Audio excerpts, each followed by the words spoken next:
Hello, I'm Jimmy Shah. I work with McAfee in mobile security solutions, or whatever you want to call it. My thing is mobile devices, tiny devices, anything smaller than a car. If it has a microprocessor in it, we deal with it, or at least the threats to it. Who we are? Oh, did I skip a step? Okay, we're mobile antivirus researchers. We deal with threats to device like malware, viruses, Trojans, the whole 9 yards. Work with a team of people in globally located parts of Asia, parts of in America, around. We are never sleeping or something like that. So we specialize in pretty much every platform. If you have something new coming out, we're probably looking at it also. And we work with a bunch of mobile carriers and manufacturers, and pretty much anything in the mobile space, we're tied up with that. Okay, let's go quickly through this first few slides. We're currently seeing about 1,200 different variants of mobile malware. The pie chart's a good way of showing you the layout of overall what we have seen. The big slice is Symbian, which was now nearly gone with many backers pulling out. But for a certain time, it was pretty much the largest affected platform, period, followed closely by mobile Java, and then the new and upcomer of Android, which is similar but not quite mobile Java. And actually, if you look at our quarterly stats, we're actually seeing Android creeping up on mobile Java and the Symbian falling down. And I think the most current new malware we're seeing is all Android. So we'll be seeing more of those at the end. Let's take a quick look at historical for-profit malware. For-profit malware would be, the first one pretty much was Java Red Browser A, which was a fake web browser, and it pretended to be a WAP browser. So over SMS. So it was a Trojan, and it put a lot of effort into fooling you, thinking, yeah, okay, we'll send an SMS out there, and we'll be able to browse the internet, and it'll be cheaper than using a data plan. Nice, didn't do that. I'll just send out a bunch of messages to a bunch of Russian SMS premium rate services. And then it was followed quickly by Wesber, which didn't even try any of the techniques used by Red Browser, and it was just like a mugging, really. And those were the first ones. The first few we ever saw was about 4 or 5 years ago. What we see generally with mobile malware, and pretty much mobile malware on any platform, is sort of a life cycle of how it goes. The first stage is the R&D stage, where we have people like virus zine writers, other hackers perhaps, or what do you call it?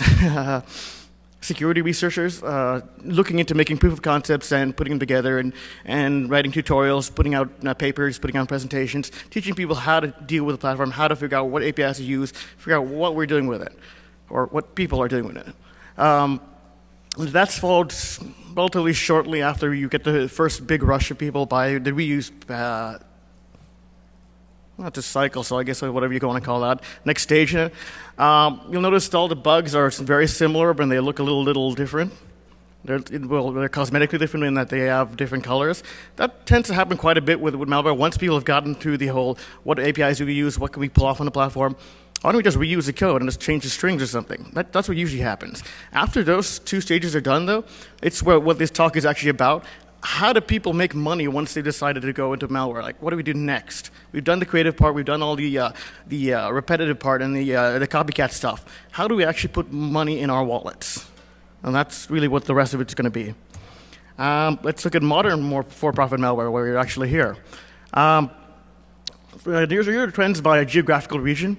You'll see the map here. We have rough regions like North America and South America and Africa, Western Europe, Eastern Europe, Asia, Australia.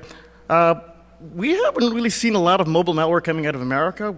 We're suspecting that might be because we have so many ways to make money legitimately, maybe. Could be. We have the app stores where you can sell your apps there and make a lot of money. Okay, we can make a fart app and sell it for like what? I don't know, $1 now. I mean, they've actually driven the price down from whatever it was, like $25 down to or $10. Or if you bought that app, what was it? I'm Rich Bitch for like $9,999, whatever the top limit is on the App Store, Apple App Store. I think they sold about 2 copies because people thought it was a joke, but they didn't read the EULA. What was that? I'm a human centipede, South Park. Yeah, read the EULA or you get stuck, apparently. So we don't see a lot in America, and not too much in South America. We're not sure why exactly, but and not too much in Africa. Part of this in the other parts of the world outside of North America is that it's not as profitable to have or to purchase a smartphone. It's a really large part of your income, and if you're not likely to have one, you're probably going to have a feature phone that just runs Java and maybe a couple MP3s or video files. Something simple. So we pulled them out of the mix, the geographical region, and we end up with basically Western Europe, where we saw maybe one or two things, and that's actually tied to Australia, where we saw the IQ worm. We call it, at McAfee, we call that OSX slash rroll.A through C. So the first two versions, the Y3 variants, the first two versions were by the guy Ashley Towns, IKE, or IKEX, I forget what his handle is.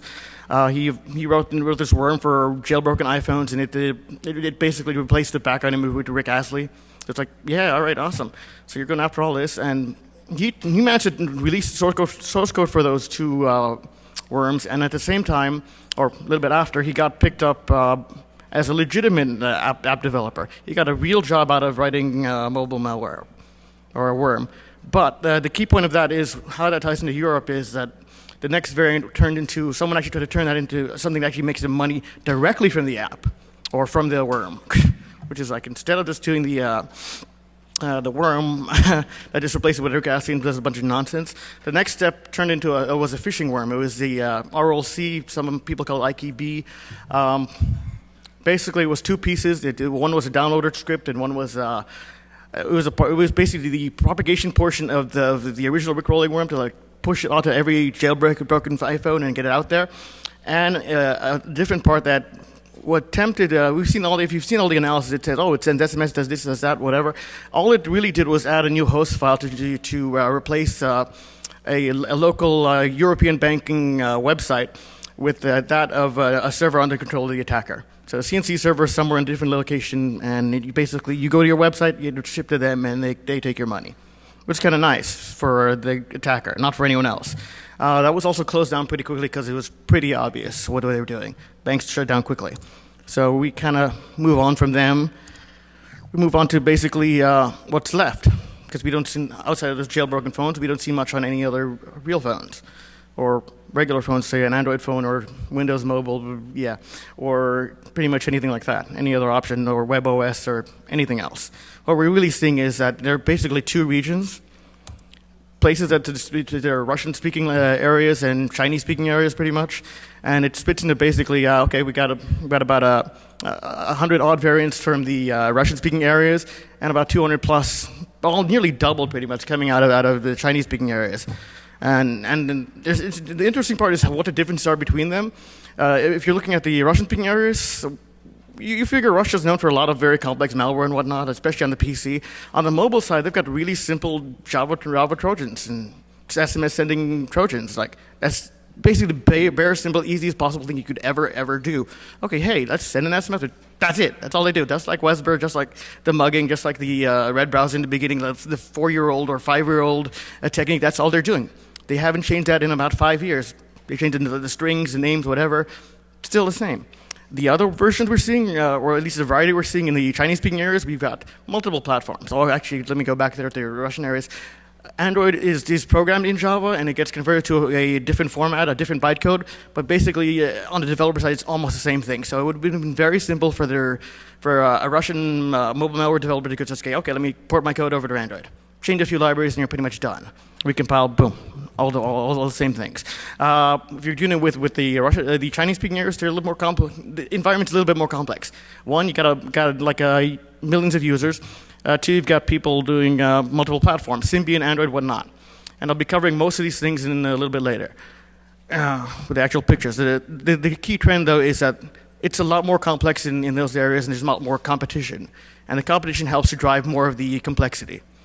So instead of just having, okay, I don't know, a simple Trojan, you're having things that go after other either security software or going after other malware writers, other people trying to make money writing basic mobile Trojans or mobile complicated malware, meaning botnets, meaning what else we got out there?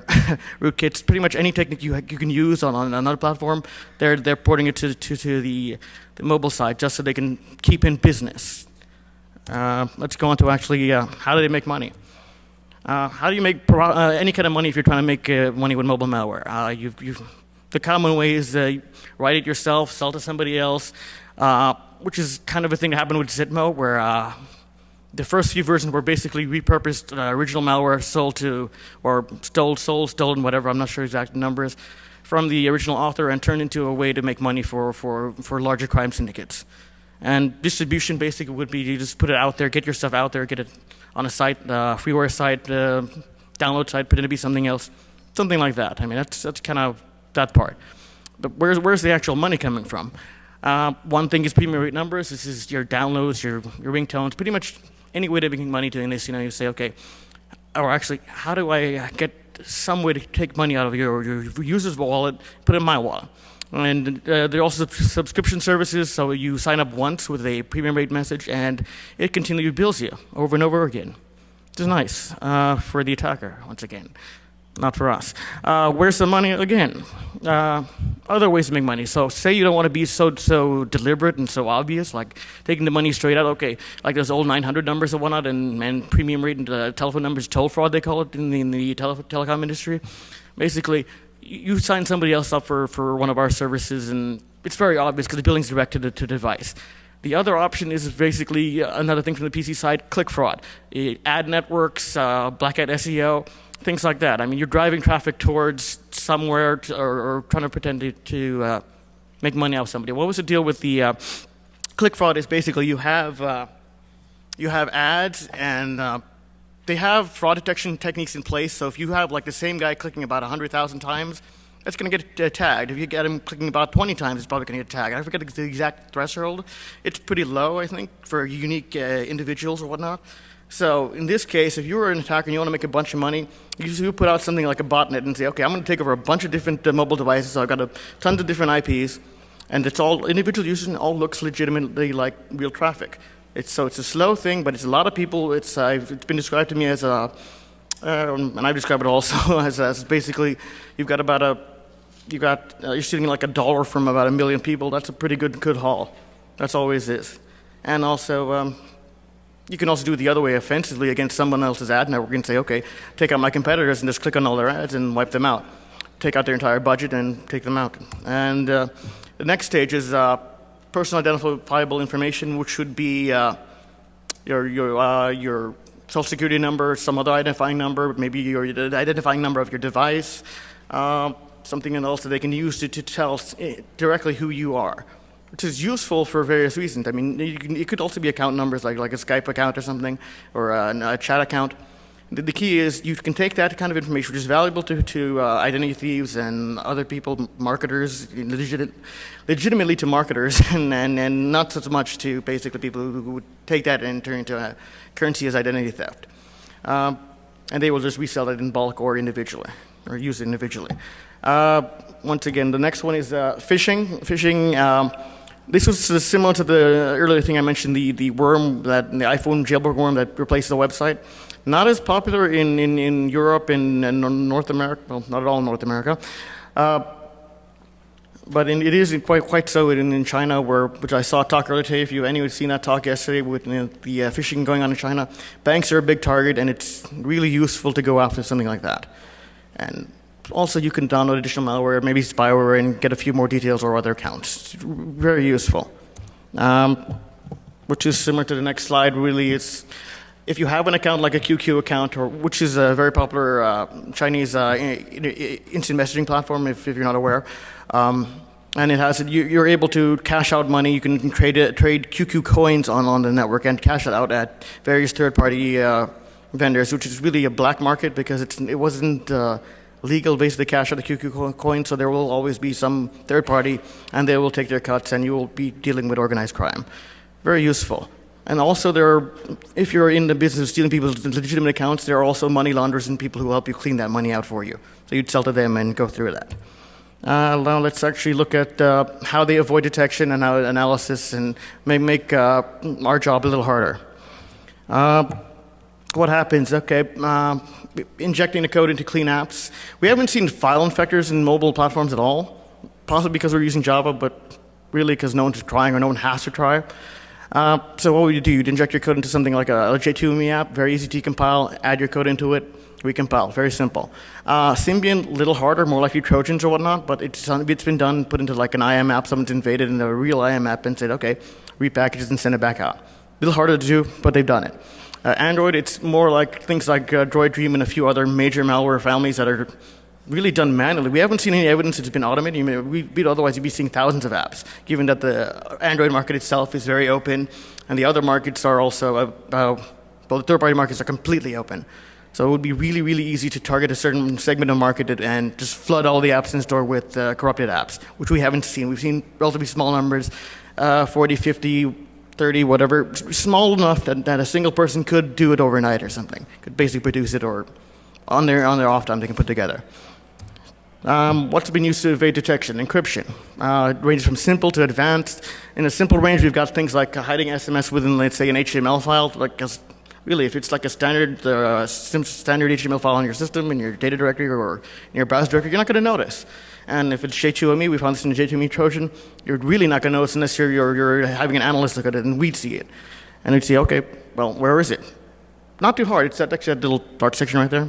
Very simple. They actually put the SMS in the message, and then they assume no one's looking at it. Truthfully, if you're a regular user, you're not going to notice it. Then they stepped that game up a little bit by doing another simple technique, simple substitution cipher. Say, okay, we replace digits with like letters or something, or different digits, or whatever it takes. Just really simple, and just putting into the code so you have like an encrypted configuration file. Once again, not for the average user or the victim, but for analysts. Then we went a little step further. We went a little more complex, a little more sensible. They went with like standard ciphers, like DES. I forget exactly what the thing was. Yeah, Android Gainimi. This was one of the first ones to actually encrypt both the URLs that it sends data to, or that it posts URLs to the command and control server, and also traffic that it's getting back from the command and control server. So it's like, which is great. It's symmetric cipher, very relatively secure. But once again, not to protect or hide from analysts who would have an access to binary and have access to the actual key. I mean, it's in there already. You can just pick out the key. You have a symmetric cipher. You have the opening. You decrypt. Doesn't stop us. It's really there just to keep you on the network from blocking and seeing that, hey, we're doing something with it, and you can't see. Lovely, right? Oh, okay, yeah, that's right. I forgot. The new version, Droid Dream Lite, and it was a modified version of Droid Dream. It was a little smaller, slightly different. It infected a bunch of malware. And it also used a slightly, I forget if it was DS or AES, relatively standard algorithm, and it used it to hide a couple of root exploits that were used in Droid Dream. Same identical exploits, just encrypted and hidden on before they dropped the disk. Other ways of bypassing protection, also important, like how do you get further infected? We've got things like on Windows Mobile, they disable the silent installation, so you don't even know you're being infected. Real simple, it's just like a registry setting, and you change it. Next step is root vulnerabilities. How do we stay on disk? How do we make sure that we're open up device and it can stay on? It's like having a rootkit on, say on a Unix box or Linux box. You're broken in, you say, how do I keep it there? Very useful. And the root exploit gets you onto any mobile device, pretty much, like on an Android device. Anyway, let's go with those. So Droid Dream did it. Droid Dream Lite does it. And the funny thing is that the attackers aren't writing their own exploits. They're not even wasting their time writing their own exploits. They're writing malware that makes them money today. They don't have time to waste time looking for vulnerabilities, spending time to write the exploits themselves. They don't care. And then jailbreaking, kind of. Let's talk about how it reduces security. Has anyone seen that talk at TourCon last year? Eric Monti of Spider Labs, he did a nice proof of concept where he reverse engineered with the jailbreakme.com exploit to remove the warning messages from the exploit and modify it so it's totally silent. So you visit a website, you get a silent drive-by download on a jailbroken, a regular iPhone. And then you have malware installed on your phone. And what was it he installed? He installed a keylogger, and he tried it against a very popular credit card processing application. It has a little dongle you attach to your phone, something in that range, and you slide it, and he was able to read the numbers. He could also modify that to send it to himself, to his own control server. And of course, this was on an unpatched phone. He had to unpatch it because Apple had patched it prior, but the same rules apply to pretty much any ODay exploit that gives you root access or gives you jailbreak access, which would give you access to the file system and helps you gain control of whatever you need. The concept really is if you have something that gives you that kind of access, very simple to do and make it malicious. Nothing new, nothing surprising, but you actually went and did it. Let's look at some real malware that's actually out there currently. This first one is a simple SMS sending Trojan. It pretends to be something else. What is it? Oh, okay. Something that helps you send SMS easy, like has templates and patterns or whatever you want. Something interesting. How do you make money doing it? Same deal, sending SMS, for-profit SMS. And this one actually has a couple of choices. You pick 3 different vendors based on your geographical location. Why? Because the short codes that they send the SMS to are also locked by geographic region, and you're not going to make money by sending to somewhere outside. So when we test it outside of, say, Russia, or out of Kazakhstan, or outside of Ukraine, we're not going to be able to test it on the network or test anything in that manner or know that anything is happening, meaning they're very locked geographically. Something a little different, little phishing exercise here. So vContact is a very popular social networking platform in Russia, in Russian-speaking areas, very similar to Facebook. And so it's like, okay, if you can get those if you can get those accounts, you can use them for blackmail. You can use them to gain more people, more contacts. Pretty much exploit it any manner and whatnot. So what does this app do? It pretends to be a mobile client for the vContact, and say, so you log in, you try to log in, it gives you an error message, and meanwhile in the background it's emailing your credentials to the attacker. Real simple, blackmail users, resell the data, a number of different things you can do to make money. All right, that was straight to me. Let's look at Symbian, which is actually quite complex. And generally, mostly we're seeing this in China, not so much outside that. These are the most modern Symbian phones with the data protection that wipes out pretty much all the worms that we had 3-4 years ago. Currently, these are much better. You need to have like signed certificates, signed apps, and all things like that. Well, actually, this is an older version. It's Shah. It was part of a multi-dropper, and it was designed to fool users into thinking, hey, we messed up your phone. They did mess up your phone. They installed a bunch of rubbish on your phone. And it slowed your phone down, and he said, send me some money over QQ coins again, are the money for that instant messaging platform. And it was like, okay, send us some money. I don't think we saw any confirmation that anyone who sent him money ever got their phones fixed or got any kind of fix tool for it. But it was a pretty good technique. I mean, it tells you to send the money or else, right? Something else on Python, actually, just to show the point that scripting is not just limited to things like Java or whatnot, or simple Trojans aren't just Java. They'll do it with any easy, relaxing thing or simple thing you can pull up. Actually, I believe this is might have been Russian language one. It allows you to send, yeah, actually it was. Once again, you'll see the type of variation. The previous one tried a little harder, tried to make you think there was a Chinese-based one. The Russian ones, they don't even have to. It's so easy for them, they're not wasting energy trying to decide, okay, we're going to do something like this. That's a simple thing, pretend to be a chat client, and takes your money. Simple. And back to the Chinese again. This is, once again, the more modern Symbian malware, Super Fairy, A and B. A lot of details, a lot of malware. I got about 40 slides here of various things. I have to remember the exact details of each. I have, if you look at the slides on the CD or the DVD that came with your badge, it lists reference to each of these malwares, so you need further details that are there. But how they profit, Superfair, I think, was it added bookmarks to a certain smartphone forum. So you drive traffic towards a given website, and you have people coming in and clicking, and you have multiple infected units or users. So they're actually the real deal with having a bookmark on a phone, like a Symbian phone or a smartphone that's about numbers or whatever for texting, is that if you have a bookmark, you're going to go to that website, regardless of whether anything else is there, because it's a pain in the butt to actually type in www. blah blah blah 50 long line character URL on with numbers. Difficult. So the bookmark is really a very popular way to get people to come to your site, and it's not so direct. Once again, not so directly traceable like what do you call it? Money things. All right, and we didn't see the second portion there in live. It was already disabled. The forum was disabled. So instead, people were doing what is it called? Trying to get downloaded additional files. So it might have been malware, might have been spyware, could have been adware. Another one, inspirit.a. This was kind of neat. It pretended to be. Once again, this is not like the previous simple SMS Trojan. This is one that's a little more complex. It's trying to pretend to be an actual helpful utility. And this is also kind of interesting how it does its phishing. Earlier I mentioned they were injecting malware injecting SMS messages into your inbox or phishing. If you're phishing normally, you send like a text message to somebody and say, oh, here's a text message from some number that looks like a normal user number, or a number I never recognize, not the number from my bank.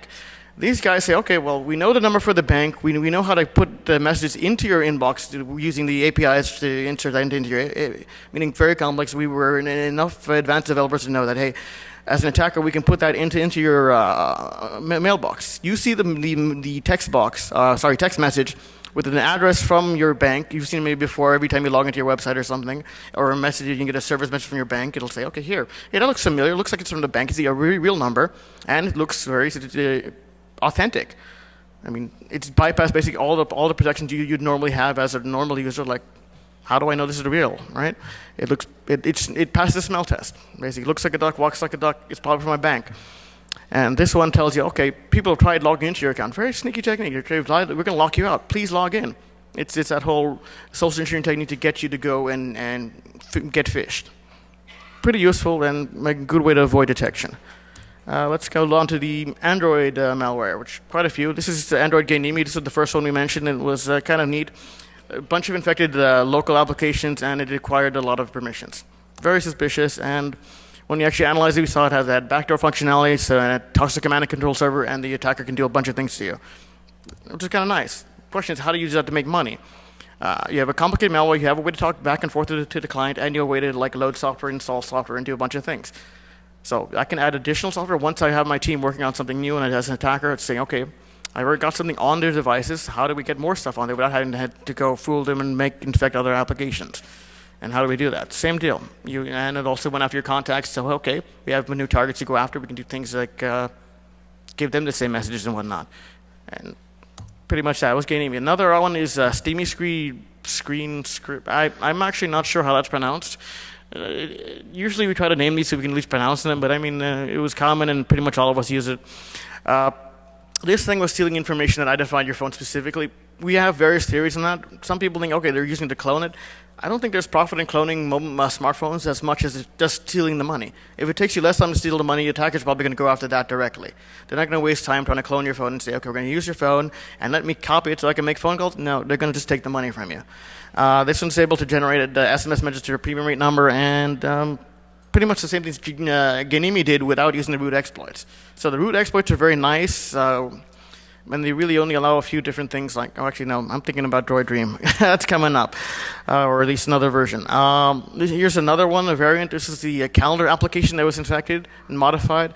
Every time you load it up, it goes to January 1st, and you have to move forward to get to whatever date, 2011, I believe. You have to move forward to get to your current date at every time. But every time you move forward, it also, I think about 4 or 5 times, it triggers a payload, and it starts sending out the pre-made messages. And it also deletes messages so you don't know that you're being signed up for like a subscription service to a weather channel or a horoscope or who knows. Very popular concept though. Android T-Cent A was named after it's an app that's named after a variation of the main company behind QQ, the popular instant messaging client. So it pretends actually to be software for that, like a new client or something along those lines for that instant messaging platform. Yeah, okay, there we go. The killing application security application, it actually goes after default security applications that are installed when you install your instant messaging client or if you have it installed already. So it's going after antivirus, it's going after firewalls, it's going after whatever you have on your phone already. It's going after its enemies, basically, which is a lot more complex than we see normally. Not just a simple Java Trojan, but an Android Trojan is going after other people who are trying to clean them off the phones. The game usually is like with rootkits and basically things of that nature. Whoever gets on the device first wins. So if you have security software and you're not protecting yourself, you're probably going to get hit by something like Android T-Cent A. And once again, also does the whole premium rate sending thing. Makes money doing that. So it protects its business and it does its business. Kusin.a. This one tried to be an MMS app. It really doesn't matter what they pretend to be because they're all basically trying to be something they're not and getting up there and saying, okay, install us and we're good people. That's the social engineering portion. That's the easiest part of it. The hard part is that you've already seen 3 or 4 that are coming out of China and are on Android and are basically looking at each other to like make money off the same basic, well, okay, we've got about 1 million users or odd here and there, and there's room, but they're still going after the same market. And just saying, okay, we have to worry about all these other characters. And also has a command and control software, and it can get rid of other software, which is nice. So for them, not for anyone else. Another nice new one is Droid Kung Fu. This was discovered by I forget, but there at the end, I acknowledge them. I'll mention later. This was the one that it was very similar to Droid Dream with the root exploits. It downloads them and gains access and is able to basically stay in areas outside of the standard Android application locations. If anyone's seen the Google, I think the Droid Dream malicious app cleaner from Google, it was an Android market cleaner. It had to use exploits on the same root exploits installed by the malware to clean the malware off the phone, because by default it's not possible for us, security software or Google or anyone else, to delete malware that's not stored in the standard Android application directories, right? And that's where it would be the most important places. It does something similar for making money again, loading URLs in the browser, sending you to generating traffic towards websites and telling them, hey, go over here and anytime. Oh, actually, that's also used for loading ad clicks, basically. Ad click is the URL, you load it up, it's going to be a post or whatever it's going to be, and it's generated as an individual ad click from millions of users. Back one. They're actually quite similar, a lot of these. There we go. PG app, another variation on a family of things that invade, install into legitimate applications and also make money for people. Okay, yeah. So this one signs you up for premium rate services and also adds to bookmarks. This one was a little bit more interesting. This is Top Plank A. You might have seen it named Plankton or a few other things. If anyone's seen at SummerCon, I think about 2 years ago, John Oberheim presented a Twilight preview app, which is very nice. It turned out to be an app for the upcoming, I think it was Eclipse at that time. And it's like, okay, so you have a very popular movie coming out and you have an app that pretends to be that. That's a really great way to get people downloaded. What did his app do? It downloaded binary exploits from his server under his control. It was just a proof of concept, but it was hilarious that people actually downloaded this and were complaining. This app only has two pictures. One was the preview app in the Android market, and one was the one his app displays. Like, this is broken. You got about, I think, 100,000 downloads or something for this? Yeah, well, Top Blank and Plankton is very similar. It downloads code, but instead of downloading binary apps, it actually downloads Android code. So it has a class loader to load the class files from an additional APK download from the attacker server. Kind of new, and it also has a few more features like deleting history and deleting bookmarks. Where's the profit in that? You get rid of anything they've used users used before, like say Google or Baidu or any search engine or whatnot, and instead you put in bookmarks for your own site. And you say, come to mine instead, because they will. Like, it's really easy. It's there. And you delete the other bookmarks, even worse for them. And also, it has a way of if you've seen the UI talk by TrustSave, I think it was yesterday, a little early in the day, they were talking about how you can present messages to users like it's a legitimate application. In the same way, Top Blank displays messages and allows them to fish you and say, okay, do this or follow this action or do something very similar and send it out there. Another new app, another Android malware is Base Bridge, which does something similar to the previous two, where it actually goes after security software and AV software, and I think one or two of them actually go after other malware. I don't have names for those at the moment. How would they profit from something like this? Same deal, sending SMS message to a premium rate message and signing it up. In various places, it's easy to get a premium rate account where you provide a service for a certain amount of money. You might have seen ads on television. I'd say, okay, sign up for this ringtone thing or whatever it is, and then on the small print it'll be like, this is a repeating service. It repeats like for, I don't know, every month you get billed like $10 or whatever. Small amount of money here, and then something works very similar everywhere else. Then we have another one, J.SMS Hider. Pretty much does the same thing, sending a premium messages and installing additional malware. Not too complicated. And then we have something like GoldDream. If anyone's seen the article that was posted today saying that GoldDream is a malware that records your conversations and records audio from an Android phones. Not this malware. That's another one called Android Nickus, but I don't have a slide for that because it's not really a for-profit malware. It's really more of spyware or whatnot, or malicious spyware, not the same thing, not for-profit.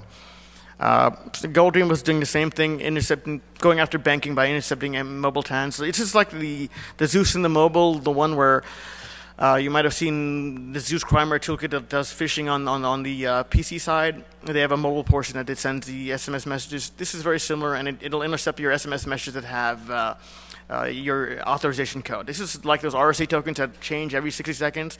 I heard from somebody yesterday that it was maybe 30 seconds in the SMS.